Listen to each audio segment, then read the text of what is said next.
नमस्कार दोस्तों, हमारी आज की कहानी का नाम है एहसास। क्या हुआ जो माँ ने अपनी दो सहेलियों को बुला लिया और तुमसे चाय पकौड़े बनवा लिए।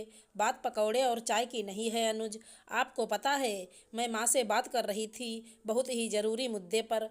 चाचा जी ने घर के लिए कोर्ट का नोटिस भेज दिया है। वहीं मम्मी कह रही थी कि मैं अपनी दोस्त जया जो एडवोकेट है से बात करूं और पूछूं कि उन लोगों को क्या करना चाहिए। अब इतनी सीरियस बात कर रही थी और मम्मी जी ने कहा, अरे फ़ोन रख भी दे, रोज़ तो बात करती ही है, जल्दी से चाय पकौड़े बना दे। जाने दो ना प्रिया, माँ का स्वभाव तो तुम जानती ही हो ना। और सास भी तो माँ जैसी होती है। थोड़ा बहुत बर्दाश्त कर लोगी तो क्या हो जाएगा। कर ही रही हूँ पिछले 4 सालों से। चाय पकौड़े बनवा भी लिया, सहेलियों के साथ मज़े लेकर खा भी लिया और बेटे के आगे शिकायत भी लगा दी कि बहू मेरा कोई काम मन से नहीं करती, बस निभाती है। और बेटा कहता है सास भी तो माँ जैसी होती है। प्रिया अनुज और बेटी ऋचा द्वारा बिखेरे सामान समेटती भी जा रही थी और बोलती भी जा रही थी। 4 दिनों बाद जब शाम को अनुज ऑफिस से घर लौट कर आया तो देखा प्रिया हद से ज़्यादा उदास है। क्या हुआ, तबीयत तो ठीक है ना, या फिर माँ से कहा सुनी हुई है क्या। प्रिया ने ना में सिर हिला दिया। अब बोलोगी नहीं तो पता कैसे चलेगा मुझे, बता भी दो। मम्मी बहुत परेशान थी। दरअसल वो प्रिया बोल ही रही थी कि अनुज बरस पड़ा। हद हो गई यार, क्या मजाक लगा रखा है मम्मी जी ने। 2-3 दिन होता नहीं कि फ़ोन पर एक नई परेशानी, फिर 2 दिन बीते फिर नई समस्या। उन्हें अब तक किसी ने बताया नहीं कि शादीशुदा बेटी को अपनी सभी समस्याएं सुना सुना कर परेशान नहीं करना चाहिए। ठीक है, उनकी बेटी है, पर अब उसका भी तो एक जीवन है ना। घर की हर छोटी छोटी बात तुम तक पहुंचाना ज़रूरी है क्या।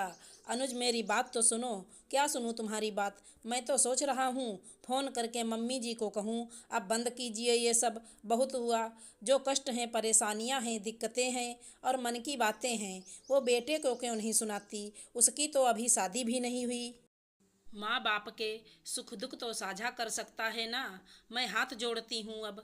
आप प्लीज़ चुप करिए और सुनिए मेरी बात। कल ही मेरी माँ सीढ़ियों से गिर गई हैं। दाहिने हाथ और पैर में फ्रैक्चर आया है और ये बात मेरी माँ ने फ़ोन करके नहीं बताई मुझे। मेरा भाई जो खबर पाते ही वहाँ पहुँच गया। उसने मुझे फ़ोन करके बताया आज शाम को, समझे आप। सॉरी प्रिया, तुम्हें पहले बताना था ना। मैं बहुत शर्मिंदा हूँ। मैं अभी गाड़ी बुक करता हूँ, तुम कल सुबह ही निकल जाओ, उन्हें तुम्हारी ज़रूरत होगी अभी। आप नहीं चलेंगे। मैं मुझे ऑफिस जाना है ना। मार्च का हाल तो तुम जानती ही हो ना। वैसे भी तुम्हें भेज कर भी तो मैं ही जा रहा हूँ ना। अब तुम ऐसी स्थिति में जाओगी तो सेवा करके ही लौटोगी ना। तब तक मैं जो तकलीफ़ें काटूंगा वो तुम्हारे लिए ही ना। अब मैं अगर कहूँ सास भी माँ जैसी होती है तो क्या कहेंगे आप। मुझे एहसास दिलाते रहते हैं ना, पर दिल पर हाथ रख कर कहिए। ये बातें खुदा न खास्ता मम्मी जी के साथ होती और मैं आपके साथ अपने मायके में होती तो क्या आपको भेज देती। क्या मैं खुद वहाँ 1 मिनट भी रुक पाती। वो दरअसल जाने दीजिए, आप मर्दों के बस की ये बात है ही नहीं कि अपना दिल इतना बड़ा कर सकें जिसमें दो दो परिवार को रखा जा सके। ये काम हम औरतें ही कर सकती हैं और घबराइए मत, आगे भी करती ही रहूँगी। और हाँ, मेरे लिए टैक्सी पापा ने कल की बुक करवा दी है और आपको कष्ट काटने की भी ज़रूरत नहीं है।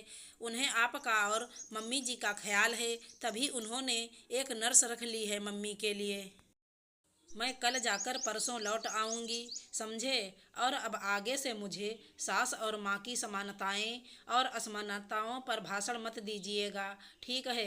कहती प्रिया के उदास चेहरे पर भी दर्प का भाव था। उसने अपने पति को नहीं, पूरी पुरुष समाज को उनकी दोयम दर्जे की सोच का एहसास करा दिया था। आशा करती हूँ हमारी कहानी अच्छी लगी होगी। धन्यवाद दोस्तों।